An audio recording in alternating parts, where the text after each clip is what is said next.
नमस्कार, pulse 24 news देख रहे हैं आप और आपके सामने हाजिर हूं मैं आफरीन बानो। वक्त हो गया है नेशनल बुलेटिन का, लेकिन उससे पहले एक नजर इस वक्त की हेडलाइंस पर।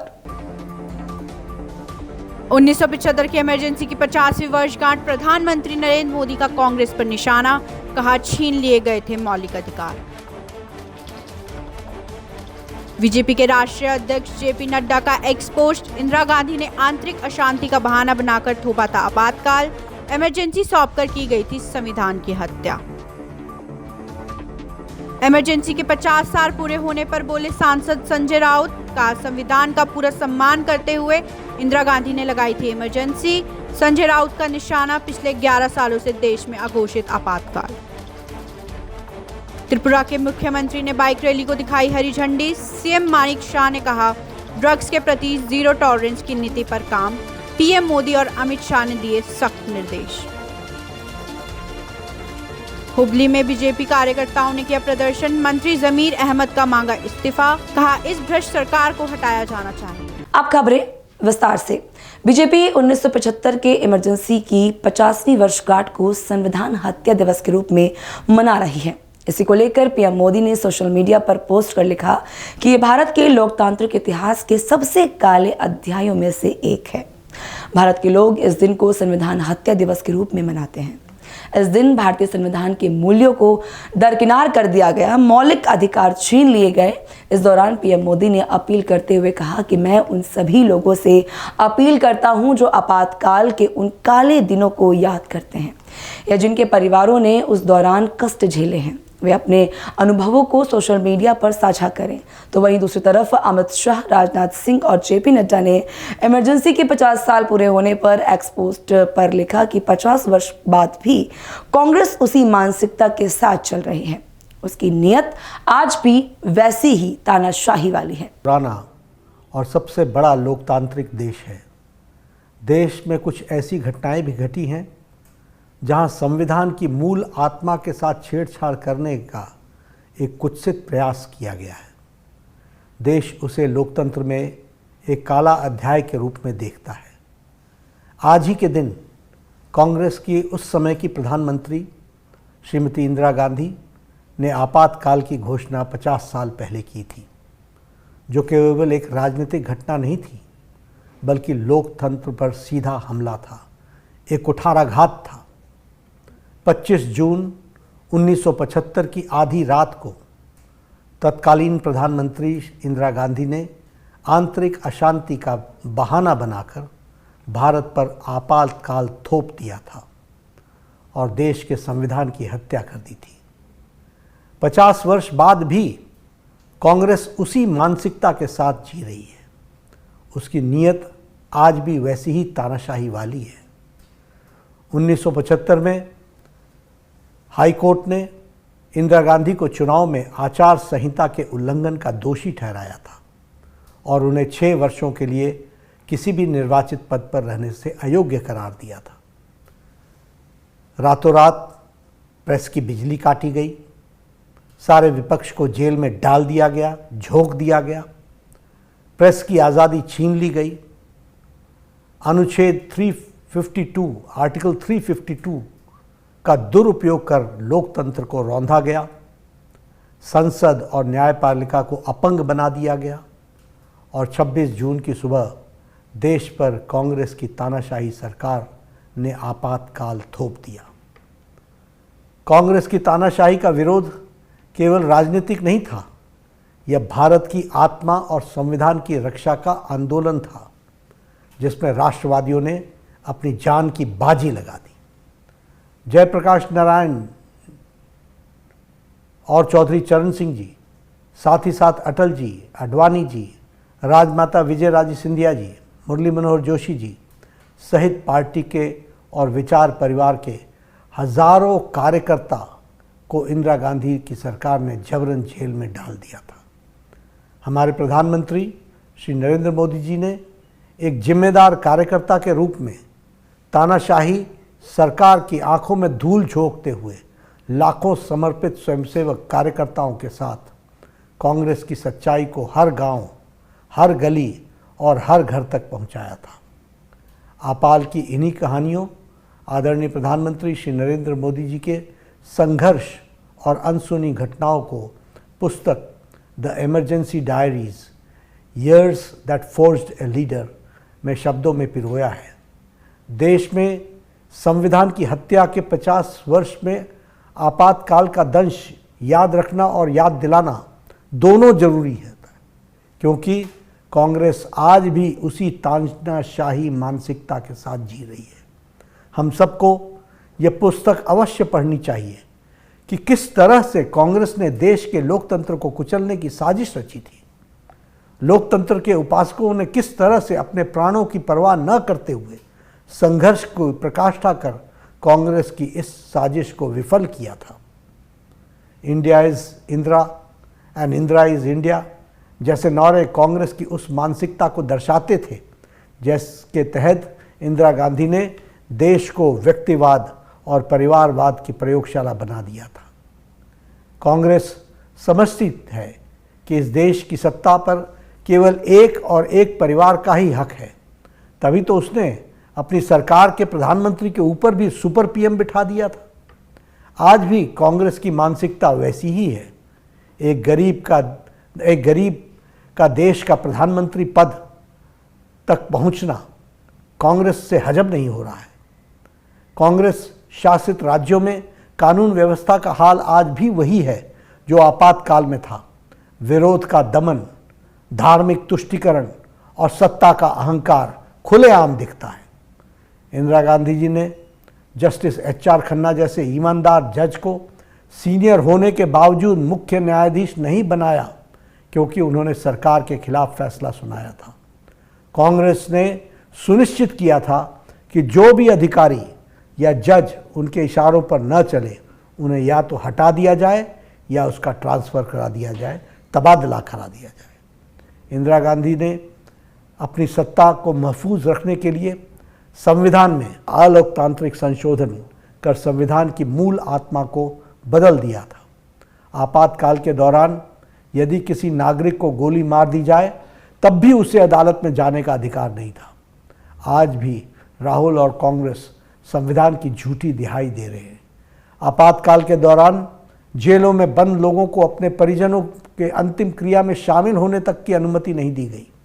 कांग्रेस ने आपातकाल के लिए आज तक अपने किए के लिए कभी भी माफ़ी नहीं मांगी है। 2024 का लोकसभा चुनाव से पहले कांग्रेस बाकायदा बहिष्कृत पत्रकारों की लिस्ट जारी की थी, जिनकी डिबेट में जाने से कांग्रेस प्रवक्ता को मना किया गया था। जहां एक ओर तो वो अपने शासन में पत्रकारों पर मुकदमा करते हैं, वहीं दूसरी ओर विपक्ष में होने पर उनका बहिष्कार करते हैं। मैं आज इस अवसर पर देश के आपातकाल अभिशाप से मुक्ति के यज्ञ में अपनी जान की बाजी लगाने वाले लोकतंत्र के सच्चे सिपाहियों को आज अपनी ओर से और भारतीय जनता पार्टी के करोड़ों करोड़ कार्यकर्ताओं की ओर से श्रद्धांजलि देता हूं और उनको धन्यवाद देता हूं, जिन्होंने संविधान की रक्षा की, देश की रक्षा की। भारत की पूर्व प्रधानमंत्री इंदिरा गांधी की ओर से 25 जून 1975 को लगाए गए आपातकाल को 50 वर्ष पूरे हो गए हैं। इसी को लेकर केंद्रीय मंत्री शिवराज सिंह चौहान ने कांग्रेस पर निशाना साधा है। उन्होंने कहा कि आज के दिन संविधान की हत्या हुई थी, लोकतंत्र को कुचला गया था और आज वो संविधान की कॉपी लेकर घूमते हैं। कांग्रेस को याद रखना चाहिए कि यह वही कांग्रेस है जिसके डीएनए में तानाशाही है। अपनी कुर्सी बचाने और सत्ता में बने रहने के लिए इंदिरा गांधी ने पूरे देश में लोकतंत्र को कुचलने की कोशिश की। साथ ही शिवराज चौहान ने कहा कि 50 साल हो गए हैं, लेकिन मुझे आज भी वो काला दिन याद है। संविधान की हत्या की गई इस दिन, लोकतंत्र को पैरों तले कुचल दिया गया। आज जो संविधान लेके घूमते हैं वो याद करें, यही कांग्रेस थी जिसके डीएनए में तानाशाही है और अपनी कुर्सी बचाने के लिए, सत्ता में बने रहने के लिए पूरे देश में लोकतंत्र को रौंदने का, पीसने का, कुचलने का काम अगर किया था तो श्रीमती इंदिरा गांधी जी ने किया था। आज भी याद है मुझे वो काला दिन। 50 साल हो गए। मैं तो तब 16 साल का था। कैसे अमानुषिक अत्याचार किए गए, पूरे देश को जेल खाना बना दिया गया, मौलिक अधिकार समाप्त कर दिए गए, जिसको चाहो पकड़ो जेल में डाल दो, अभिव्यक्ति की स्वतंत्रता कुचल दी गई, छीन ली गई, प्रेस पे ताले डल गए थे। केवल नेताओं को जेल में नहीं डाला, उस समय प्रेस के साथ भी जो सुलूक हुआ, लोकतंत्र के आधार स्तंभ को भी कुचलने का काम किया, केवल इसलिए कि मैं ही सत्ता में रहूंगी, ना न्यायपालिका की सुनूंगी, ना संविधान की सुनूंगी, और जो आवाज उठाएगा वो जेल में जाएगा, कुचल दिया जाएगा। कई परिवार तबाह और बर्बाद हो गए, साधारण कार्यकर्ताओं को जेल में डाल दिया गया, उनके घर और परिवार बर्बाद हो गए। मुझे याद है हसमत वारसी हमारे जनसंघ के नेता थे, मैं तो छोटा था, भोपाल सेंट्रल जेल में मैं भी बंद था। वो बीमार हुए, हम लोग गिड़गिड़ाते रहे, पेट में उनके भयानक दर्द था, 3-4 दिन वो तड़पते रहे, उनको इलाज की सुविधा नहीं मिली, और बाद में जब एकदम उनकी बीमारी ऐसी बढ़ी कि अब लगा के बचेंगे ही नहीं, तब ले जाया गया, तो जाते जाते अस्पताल में उन्होंने दम तोड़ दिया। युवा नेता थे, करंट लगाए गए लोगों को, बर्फ की सिल्ली पर लिटाया गया, हाथ पैर तोड़े गए। अब मेरे जैसे लोग, हम तो अपने स्कूल के प्रेसिडेंट थे, लगा के महंगाई, बेरोजगारी, भ्रष्टाचार और गलत शिक्षा पद्धति, इसके खिलाफ आंदोलन की जरूरत है, तो जेपी मूवमेंट में शामिल हो गए। लेकिन डिफेंस ऑफ इंडिया रूल में हम बंद थे, हथकड़ी लगा के मारते हुए ले जाया गया, और थाने में घुटनों पे डंडे और कोहनियों पे डंडे बरसाए गए। बताओ ये पैम्फलेट जो साइकिल स्टाइल बांटते थे कहां से आए? कि ये दिन भूलने लायक है? देश कभी ना भूले कि वो दिन स्वतंत्र भारत के लोकतंत्र के इतिहास का सबसे काला दिन है, संविधान हत्या दिवस। और ये संकल्प ले देश कि ऐसा फिर कभी दोबारा नहीं होगा। मुंबई में शिवसेना सांसद संजय राउत ने इमरजेंसी के 50 साल पूरे होने पर कहा कि संविधान का पूरा सम्मान करते हुए इंदिरा गांधी ने उस समय आपातकाल लगाया था, लेकिन लोकतंत्र में आपातकाल को संवैधानिक मान्यता प्राप्त है, इसलिए आप इसे संविधान हत्या दिवस नहीं मान सकते। संजय राउत ने कहा कि इंदिरा गांधी जोड़ तोड़ करके, पैसे का इस्तेमाल करके चुनाव जीत सकती थी, लेकिन इंदिरा गांधी ने ऐसा नहीं किया। वहीं उन्होंने निशाना साधते हुए कहा कि पिछले 11 सालों से देश में अघोषित आपातकाल है। जब देश की अंतर्गत सुरक्षा को बाहरी शक्ति से या अंदरी शक्ति से कोई धोखा उत्पन्न होता है, हाँ, कोई अराजकता फैलाना चाहते हैं, तो प्रधानमंत्री राष्ट्रपति की मंजूरी से आपातकाल लगा सकती है। ये संविधान में दिया हुआ अधिकार है किसी भी सरकार को, और इंदिरा गांधी ने संविधान का पूरा सम्मान करते हुए ये उस वक्त आपातकाल लगाया था। ये इंदिरा गांधी थी जिसने लोगों को सामने आकर कहा कि मैं आपत्ति सुधर जाएगी तो वे आपातकाल में पीछे ले लूंगी, और इंदिरा गांधी ने आपातकाल पीछे लिया, और चुनाव को भी तुरंत, वो 22 महीने के बाद चुनाव को भी सामने गई इंदिरा गांधी। ये लोकतंत्र है, किसी भी लोकतंत्र में आपातकाल को एक संवैधानिक मान्यता है, तो आप उसे संवैधानिक हत्या दिन या लोकशाही विरोधी दिन नहीं मान सकते, नहीं मान सकते आप। चुनाव इंदिरा गांधी ने हेरा फेरी करके चुनाव जीत सकती थी उस वक्त भी, जो आज हो रहा है, लेकिन आपातकाल के बाद इंदिरा गांधी चुनाव का ऐलान किया, इंदिरा गांधी चुनाव हार गई, खुद इंदिरा गांधी चुनाव हार गई, उनकी पार्टी हार गई, इंदिरा गांधी ने वो स्वीकार कर लिया। आज ऐसा हो रहा है क्या? इंदिरा गांधी उस वक्त भी हेरा फेरी करके, दहशत और भय निर्माण करके, पैसों के बल से चुनाव जीत सकती थी, लेकिन इंदिरा जी ने वो नहीं किया, क्योंकि वो इंदिरा जी लोकतंत्र की रखवालदार थी, चौकीदार थी असली।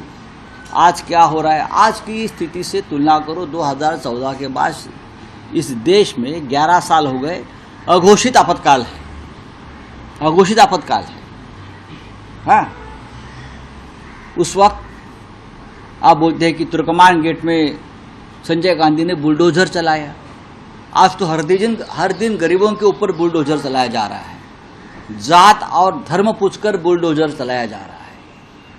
आज उस वक्त अपोजिशन के लोगों को जेल में डाला था, लेकिन पूरी व्यवस्था थी जेल में, पूरी। इंदिरा गांधी खुद फोन करती थी अटल जी को, अडवाणी साहब को, पीलू मोदी को, पूरी व्यवस्था थी। हमारे जैसे लोगों को देश के मुख्यमंत्री, सिटिंग मुख्यमंत्री को जेल में डाला है, जो कोर्ट में बाद में बाइज्जत छोड़ दिया। तो यह आपातकाल नहीं है, यह आपातकाल का बाप है। अभी जो चल रहा है 10 साल में, ये आपातकाल का बाप है, ये इमरजेंसी का बाप है, और हम ये इमरजेंसी से गुजर रहे हैं। अब सुन लीजिए भाई, हाँ, जिस इंदिरा गांधी के आपातकाल में सभी भ्रष्टाचारी, कालाबाजारी जेल में थे, करीम लाला, हाजी मस्तान, ये बड़े बड़े जो नाम है अंडरवर्ल्ड के, वरदाराजन और ये भाई वो भाई, सभी जेल में थे, मिसा में। आज ऐसे सभी लोग भारतीय जनता पार्टी में। आज ऐसे सभी, अगर आज करीम लाला, हाजी मस्तान जीवित होते तो बीजेपी के मंत्री होते या उनके पार्टी में बड़े अहदे पर रहते। यह फर्क है आपातकाल में। इंदिरा गांधी ने संविधान का हथियार जो है उसका इस्तेमाल किया और आपातकाल लगाया, संविधान की दायरे में आपातकाल लगाया है, जो संविधान में हमको अधिकार मिला है किसी भी सरकार को। लेकिन मोदी जी और उनकी सरकार ने अनडिक्लेयर्ड इमरजेंसी में सबको कुचल दिया है। इसलिए मैं कहता हूं 10 साल में जो चल रहा है वो आपातकाल का बाप है। नोटबंदी क्या है, कितने लोग मारे गए, कौन पूछेगा आपको? आप मुझे बताइए। ऐसी बहुत सी बातें हैं, मैं बोल सकता हूं, लेकिन ये संविधान हत्या दिवस की जो नौटंकी चल रही है वो 1975 की मत करिए। 2014 से 2025 तक जो आपातकाल देश में अघोषित आपातकाल जो चल रहा है, आप उसके ऊपर संविधान हत्या दिन मनाइए अगर आप में हिम्मत है तो। सर, वहीं देखा गया कि राहुल गांधी जी ने ट्वीट किया और त्रिपुरा के मुख्यमंत्री माणिक साहा ने नशीली दवाओं के दुरुपयोग और अवैध तस्करों के खिलाफ अंतर्राष्ट्रीय दिवस के अवसर पर बाइक रैली को हरी झंडी दिखाई। सीएम माणिक साहा ने कहा कि पीएम मोदी और गृह मंत्री अमित शाह ने ड्रग्स के प्रति जीरो टॉलरेंस और कड़ी निगरानी के संबंध में सख्त निर्देश दिए हैं। नरेंद्र मोदी जी और हमारे होम मिनिस्टर साहब श्री अमित शाह जी बार बार उन्होंने कहा कि नो ड्रग्स, तो इस मामले में बहुत सारे निर्देश उन्होंने दिया है। जीरो टॉलरेंस, जो ड्रग्स व्यापारी है उनके ऊपर कड़ी नजर रखना है। और त्रिपुरा में हम लोग बहुत दिन से ये काम हम लोग जारी रखा है। आप जानते हैं त्रिपुरा को एक कॉरिडोर बनाया है और इसका तो जियोग्राफिकल जो सिचुएशन है उस हिसाब से एक कॉरिडोर बना हुआ है, क्योंकि तीनों तरफ से बांग्लादेश है। और कुछ ड्रग्स जो म्यांमार से आता है और ये मिजोरम, आसाम होके त्रिपुरा में आ जाता है। इसको लेके हम लोग काफी नजरदारी हम लोग रखे हैं। हमारा पुलिस, बीएसएफ, बाकी जो एजेंसी है ये लोग भी काम कर रहे हैं। और इसको लेके जिस तरह भी काम हो रहा है, मैं समझता हूं जो जीरो टॉलरेंस माननीय प्रधानमंत्री जी जो कहा है, एक भारत मुक्त माने ड्रग्स मुक्त भारत, ये जरूर आने वाले दिन ये त्रिपुरा में होगा। हमारे यहाँ अभी लास्ट टाइम जो ड्रग्स यहाँ पर सीज किया है, करीब करीब 2023-24 में जो जितना हुआ है, 24-25 में अबाउट 103% बढ़ गया। और इनको डिस्ट्रक्शन भी चाहिए, तो डिस्ट्रक्शन में भी अबाउट 132% बढ़ गया है। तो एक तो ये है, और हमारा जो माने जो विक्टिम्स है यहाँ त्रिपुरा वासी में जो यूथ है, इन लोगों में, इनके लिए हम लोग बहुत सारा डी एडिक्शन सेंटर, पूरा आठौर डिस्ट्रिक्ट है हमारा, तो आठौर डिस्ट्रिक्ट में हम लोग बना रहे हैं। और जो एनईसी के फंड से हम लोग यहाँ पर एक अबाउट 198 करोड़ रुपीस दिया है, तो विश्रामगंज में हम लोग बना रहे हैं। तो एक तो ये हो गया, प्लस ये इंजेक्टेबल ड्रग्स बहुत लोग यहाँ पर बढ़ गया अभी, तो इंजेक्टेबल ड्रग्स से बहुत लोगों को HIV हो सकता है, और इसको ट्रीटमेंट अगर सही टाइम में नहीं होगा तो एड्स भी हो सकता है। तो रेड रिबन क्लब हम लोग पूरा स्कूल में, कॉलेज में हम लोग बनाया, और इसको लेके अवेयरनेस प्रोग्राम भी हो रहा है। तो जिस तरह हम लोग काम कर रहे हैं यहाँ पर त्रिपुरा में, आने वाले दिन जो एक त्रिपुरा श्रेष्ठ त्रिपुरा और ड्रग फ्री त्रिपुरा और ड्रग फ्री भारत जो निर्देश हम लोग को दिया गया है, ये कामयाब होगा। हुबली में बीजेपी ने मंत्री जहीर अहमद के विभाग में भ्रष्टाचार को लेकर इस्तीफे की मांग की है। इसी को लेकर बीजेपी कार्यकर्ताओं ने शहर में राज्य सरकार के खिलाफ प्रदर्शन किया और जल्द से जल्द मंत्री को इस्तीफा देने की मांग की। बीजेपी का कहना है कि इस भ्रष्ट सरकार को हटाया जाना चाहिए और राज्य में एक अच्छी सरकार आनी चाहिए। बीजेपी कार्यकर्ताओं ने मुख्यमंत्री सिद्धरामಯ್ಯ, CDM DK ಶಿವಕುಮಾರ್ से भी इस्तीफा मांगा है।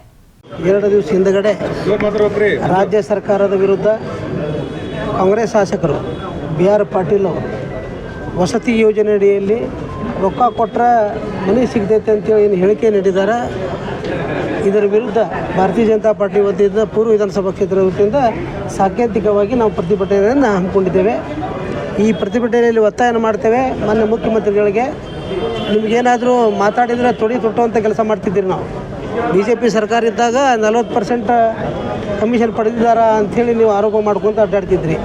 ಈಗ ಅದೇ ಪ್ರಶ್ನೆನ ನಾವು ನಿಮಗೆ ಮಾಡ್ತಾ ಇದ್ದೀವಿ, ನಿಮ್ಗೆ ತಾಕತ್ತು ದಮ್ಮ, ನಿಮಗೇನಾದರೂ ರಾಜ್ಯದ ಜನರ ಬಗ್ಗೆ ಸ್ವಲ್ಪ ಆದರೂ ಕಳಕಳಿ ಇದ್ದರೆ, ನಿಮಗೆ ತಾಕತ್ತಿದ್ರೆ ಜಮೀರ್ ಅಹಮದನ್ನು ಕಿತ್ತು ಬೀಸಾಕಿ ಆಮೇಲೆ ನೀವು ರಾಜ್ಯಭಾರ ಮಾಡಿರಿ, ಇಲ್ಲಾಂದರೆ ನೀವು ಕೂಡ ಈ ವಿಷಯಕ್ಕೆ ಸಂಬಂಧ ಇಟ್ಟುಕೊಂಡ ರಾಜೀನಾಮೆ ನೀಡಬೇಕಂತೇಳಿ ಮಾಧ್ಯಮದ ಮುಖಾಂತರ ತಮ್ಮಲ್ಲಿ ಆಗ್ರಹ ಪಡಿಸ್ತಾರೆ। हजारीबाग के बड़कागांव थाना क्षेत्र में अज्ञात अपराधियों ने एक सड़क निर्माण स्थल पर जमकर तांडव मचाया, जहां अंधेरे में अपराधियों ने वहां मौजूद करोड़ों रुपए के मशीनों और वाहन को आग के हवाले कर दिया। इसी को लेकर स्थानीय ग्रामीणों का कहना है कि अचानक आग की तेज लपटें और धमाके सुनाई दिए, जिससे गांव में अफरा तफरी मच गई। सूचना मिलते ही बड़कागांव थाना पुलिस मौके पर पहुंची और स्थिति पर नियंत्रण का प्रयास किया। वहीं घटना की सूचना पर SP अंजनी अंजन के घटनास्थल पर पहुंचकर स्थिति का जायजा लिया, तो वहीं आगजनी से करोड़ों रुपए की संपत्ति को नुकसान हुआ है। प्रशासन ने क्षेत्र में सुरक्षा बढ़ा दी है और आम जन से शांति बनाए रखने की अपील की है। साथ ही दोषियों को शीघ्र गिरफ्तार करने का आश्वासन भी दिया गया है। जांच किए हैं तो ऐसा प्रतीत हो रहा है कि कोई उग्रवादी संगठन के द्वारा ही एक घटना कारित की गई है। और ये जो रोड कंस्ट्रक्शन का काम चल रहा था, तो इसमें मुझे लगता है कि लेवी के डिमांड के संबंध में ही एक थ्रेट परसेप्शन बनाने के लिए उग्रवादी संगठन के द्वारा ये घटना कारित की गई है। सर, घटनास्थल पर किसी तरह का कोई मतलब आपराधिक गिरोह या नक्सली गिरोह का द्वारा किसी तरह का कोई पर्चा वगैरह या फिर ऐसा कुछ इंडिकेट? अभी तक कोई पर्चा नहीं मिला है। और कौन से संगठन के? हमारी टीम कल रात से ही है। अभी डिटेल हम लोग बाद में बता पाएंगे। और जो थ्रेट भी है, तो हाल फिलहाल में ऐसी कोई रिपोर्टिंग नहीं हमारे पास है जी सर, जिसमें कोई थ्रेट कॉल आया हो या धमकी दी गई हो, ना कोई पर्चा मिला है। अभी तक ऐसा कुछ नहीं है। हजारीबाग शहर के बाड़म बाजार में ज्वेलर्स की दुकान को निशाना बनाते हुए 4 बदमाशों ने फायरिंग कर दी और मौके से फरार हो गए, जिसके चलते पूरे क्षेत्र में डर का माहौल बना हुआ है। हैरानी की बात तो यह है कि घटना बीजेपी के सांसद मनीष जायसवाल के आवास से महज कुछ ही दूरी पर हुई है, जो सुरक्षा व्यवस्था पर गंभीर सवाल खड़े करती है। फिलहाल अब देखने वाली बात यह होगी कि पुलिस इस मामले में क्या कार्रवाई करेगी और आरोपियों की गिरफ्तारी कब तक होगी। जानकारी लेने के लिए वातावरण बनाने के लिए घटना को अंजाम दिया जा रहा है। भय का हम लोग को भयभीत करने के ख्याल से भी इस तरह का घटना दिया जा रहा है। जो गोली चलाया है तो बाहर से गोली चला के भाग गया, इसका मतलब है कि स्वर्णकार लोग को भयभीत किया जा रहा है। और आगे भविष्य हम लोग का लग रहा है कि बहुत भयभीत जीवन बीतने वाला है। अगर पुलिस प्रशासन इस पर अगर कोई कार्रवाई नहीं करेगा तो हम स्वर्णकार संघ ठोस और निर्भय होकर कोई हम लोग आगे कदम उठाएंगे और एक आंदोलन करेंगे कि पुलिस प्रशासन इस पर संज्ञान ले और अपराधी को पकड़े, ताकि हम लोग अपने आप को सुरक्षित महसूस कर सके। आज जो माहौल बना हुआ है, भय का माहौल बना हुआ है, हम स्वर्णकारों के साथ जो व्यवहार हो रहा है अपराधियों का, ये बहुत खराब हो रहा है और भयभीत हम लोग सब है। इसको बंद करना होगा और ये पुलिस ही कर सकती है, हम लोग तो कुछ कर नहीं सकते हैं। हमारा नाम विक्रम प्रसाद है, स्वर्णकार संघ के अध्यक्ष है। सर क्या घटना घटी है? अभी पता चला है कि श्री जिले के सामने यहाँ नीचे के जैसा 2 लड़के एक बाइक पे आए थे और इन्होंने शीशा के दुकान की तरफ दिशा में 7 राउंड फायर किया है। घटना क्या चली सर?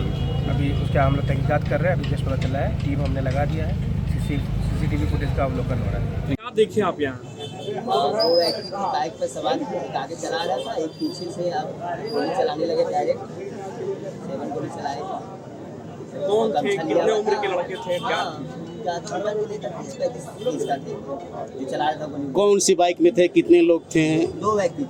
कौन सी बाइक में थे? बाइक में तो ध्यान नहीं दे पाए सर, वो डायरेक्ट लगा चलाने लगे।